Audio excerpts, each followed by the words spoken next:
Baltimore City is filled with pockets of despair.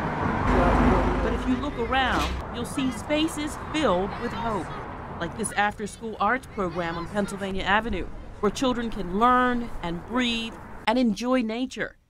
These children know what will make their futures brighter.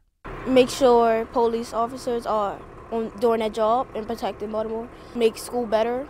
Make sure people have good education. I just think the crime should stop for the community because I don't want other people to get hurt. I don't want myself to get hurt. It is fragile with regard to whether everybody will rise. That's the question.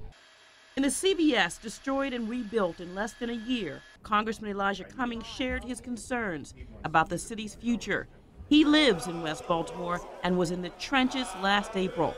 While upscale places like Canton continue to grow and expand, he asks what will happen to areas like Edmondson Village, Rosemont, and Sandtown Winchester. The only way Baltimore will truly rise and be okay is that we have to deal with education and we have to deal with jobs. Associated Black Charities, along with the Greater Baltimore Committee, investigated where the jobs are in Baltimore, and along with other agencies and the business community, are working to match 80,000 job vacancies with people who need them. And these jobs don't require a college degree, just training.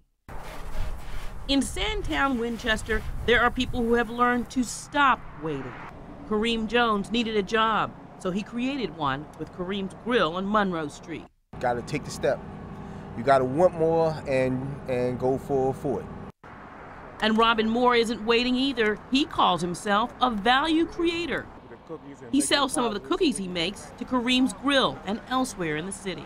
We have to start producing value. Right, we already know what's wrong, so let's go into motion to make what's right, make wrong right, you know. And you're doing it how? Going out with the baked goods, sending a positive message, and speaking, interacting with the people. We can rise if we can get our young people to take ownership. All around the city, people are talking, really talking, looking at rather than through one another. Daniela Troya owns the Plant Bar. I see people talking more and just connecting. And, people come in, they're having a juice, they're talking to each other, whereas maybe before, they're kind of like doing their thing and just have their nose down. I think more people are becoming aware of one another in the past year. If you treat with respect, you want to give respect to get respect. We see people communicating on a daily basis. Fantastic.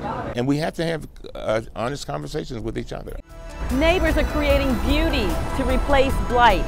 Civic and business leaders have a direction, and people once again are finding hope where none existed.